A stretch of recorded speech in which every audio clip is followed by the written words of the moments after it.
तो हमें 2 बार मौके मिलते थे, एक 15 अगस्त पर और एक 26 जनवरी पर। तो वो दोनों बार मेरी स्पीच सुनने ही आते थे कि आज सर क्या बोलेंगे। और मैं उन ग्रामीण भाइयों से भी ये बोलता था कि आपको देखो, अपनी बच्चियों को, अपने बच्चों को अगर पढ़ाना है तो इस नशे की बुरी आदत से दूर होना होगा। मैं बिल्कुल बिंदास बोलता था, मैं घबराता नहीं था कि इनको बुरा लगेगा, लग जाए, बुरा लगने के लिए तो बोल ही रहा हूं। तो मैं उनको ये बात बोलता था कि जब तक आप इस नशे से दूर नहीं रहेंगे, वो किसी भी प्रकार का हो, आप अपने बच्चों को कभी अच्छे संस्कार नहीं दे सकते। आज अगर मैं ऐसा हूं तो इसके पीछे मेरे पिता हैं। मैंने अपने पिता को कभी सुपारी खाते नहीं देखा।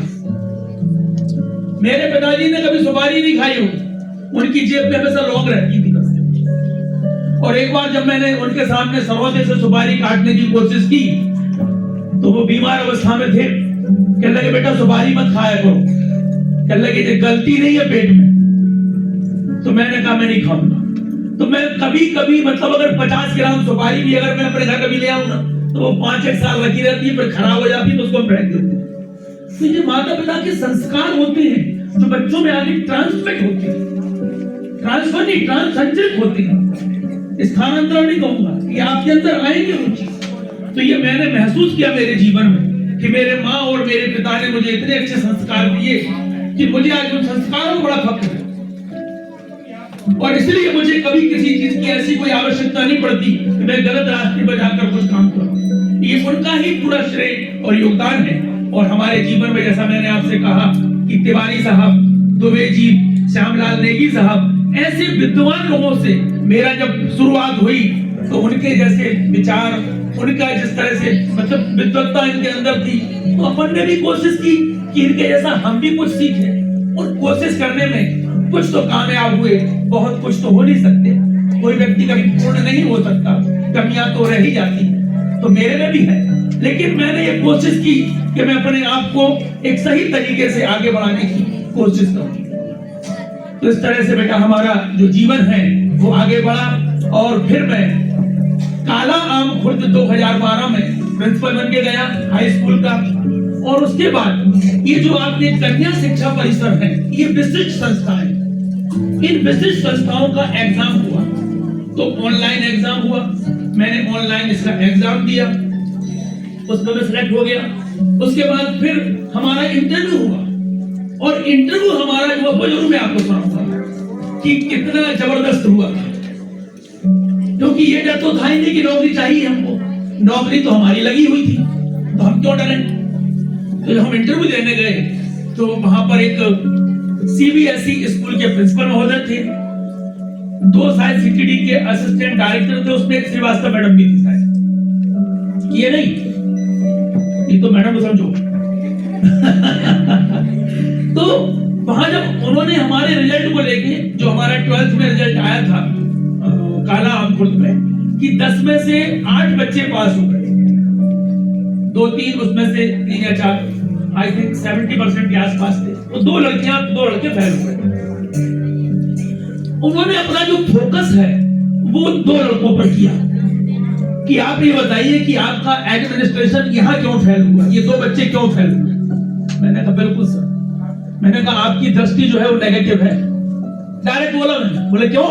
मैंने कहा आपको जो 8 बच्चे पास हुए वो दिखाई नहीं दे रहे।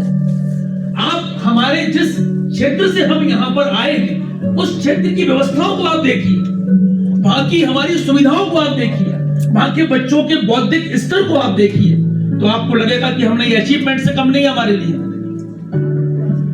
बोले आप अपनी गलती नहीं मानोगे। मैंने कहा सर बिल्कुल भी नहीं मानोगे। ये वो लड़के हैं जो 2 फेल हुए हैं, जो टर्मिनल एग्जाम में भी फेल हुए थे, हाफ ईयरली एग्जाम में भी फेल हुए, इवन स्कूल नहीं आते हैं। तो इस बात पर काफी लंबी हमारी जो है वो उनसे बहस हुई। तो मैं तो सोच लिया था कि मेरा तो सिलेक्शन होना ही नहीं है, जब इतनी लंबी उनसे हमारी बहस हो गई। और इस बात पर काफी मतलब हम भिड़े आपस में, लेकिन हम पीछे नहीं हटे। हमने कहा नहीं, हम अपनी जगह सही है सर। ये 2 बच्चे वही फेल हुए जो स्कूल ही नहीं आए, जो पढ़ता ही नहीं है। अब जो बच्चा पढ़ता नहीं है उसे किसी से ही पढ़वा लो, क्या करोगे बताओ।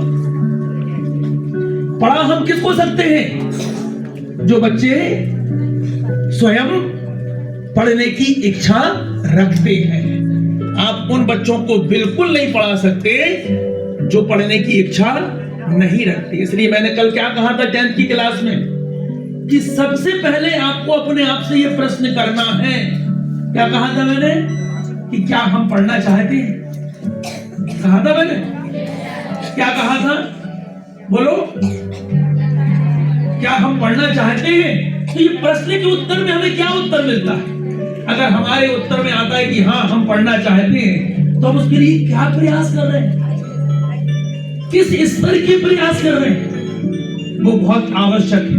और जब आपको अपने इन प्रश्नों का उत्तर मिल जाएगा और जब आप उस पर आगे बढ़ेंगे, तो मैं ये समझता हूं कि आपको फेल पास होने के लिए तो कोई आवश्यकता ही नहीं है।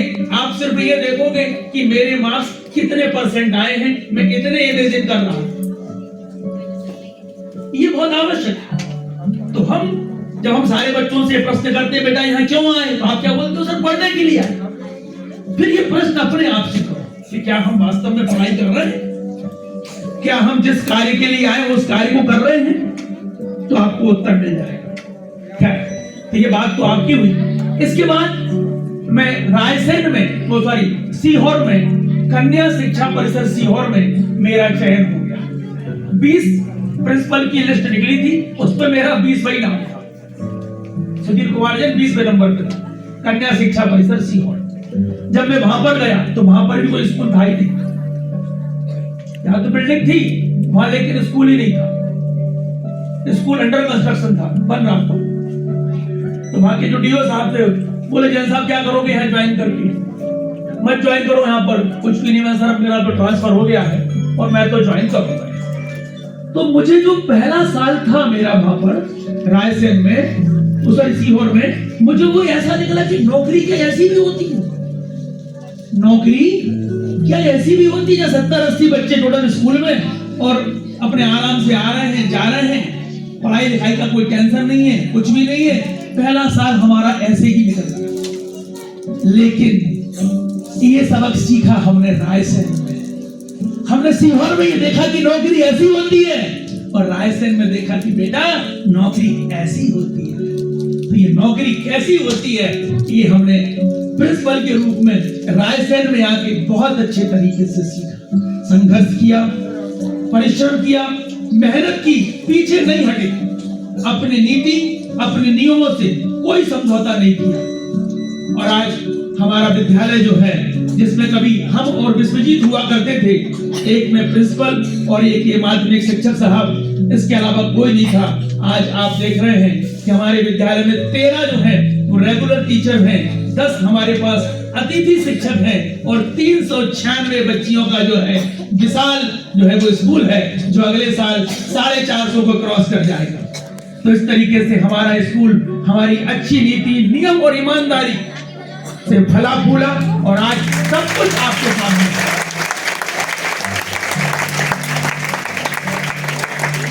आज हमारे विश्वजीत सर, आज चूंकि आप मेरा 58वां जन्मदिवस मना रहे हो, मैं 58 कंप्लीट हो गया, 59 में प्रवेश कर। ये विश्वजीत मेरे से कम 15 साल छोटा हो। क्यों विश्वजीत? हाँ सर, है ना? लेकिन ये मेरे से व्यवहार कैसा करता है? ऐसा करता है, तुम लोगों को लगता है कि ये मेरे से 15 साल छोटा होगा।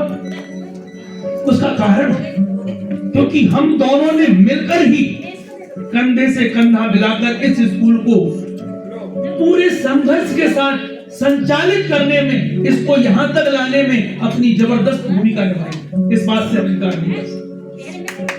तो इसलिए विश्वजीत जो है वो जैसा उसका नाम है वैसा ही उसने इस स्कूल में अपना भरपूर हमको योगदान दिया। और फिर धीरे धीरे जब हम पिछले 1 साल से हमारे पास पर्याप्त टीचर आ गए, तमाम सारे बच्चे आ गए, तो ये स्कूल हमारा भली भांति चलने लगा। और अब हम चाहते हैं, अब हम क्या चाहते हैं कि इस स्कूल के बच्चे केवल यहीं तक सीमित ना रहे, उनका नाम केवल इसी स्कूल में ना रहे। जब वो परीक्षा दें तो उनका नाम कम से कम जिले में तो आए। आज जब मैं कुछ लोगों से बात करता हूं तो ये तो नेचुरल है कि विरोधी लोग ज्यादा सक्रिय रहते हैं और वो उनकी निगाहें जो है वो आपकी कमियों पर होती है, तो मैं उनका भी स्वागत करता हूं कि आप हमें हमारी कमी बताइए, कोशिश करेंगे हम उसे दूर करने की, अगर हमारे लिए संभव होगा तो। लेकिन जब भी आज कुछ लोगों से हम फोन करते हैं और बात करते हैं तो वो हमारे इस विद्यालय की, हमारे स्कूल की बेटियों की, हमारे स्टाफ की, हमारे स्कूल के डिसिप्लिन की तारीफ जरूर करते हैं। तो मैं सभी को बहुत बहुत आज इस रायसेन के कन्या शिक्षा परिसर के इस ऑडिटोरियम में मेरा जो 58 वर्ष मेरे पूरे हो गए हैं, इसका जो आप जन्म दिवस मना रहे हो, इसके लिए आपको मेरे तहे दिल से बहुत बहुत धन्यवाद देता हूं। मुझे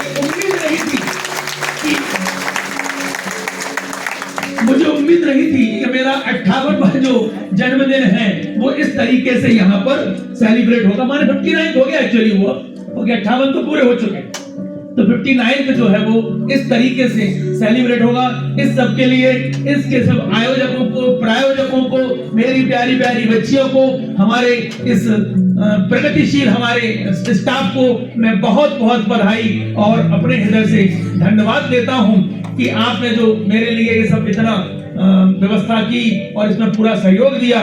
निश्चित रूप से धन्यवाद शब्द छोटा है और इससे ज्यादा बड़ा शब्द मेरे दिमाग में आ नहीं रहा है अभी, इसलिए आप सबको बहुत बहुत धन्यवाद। Lot of thanks, many many thanks, thank you.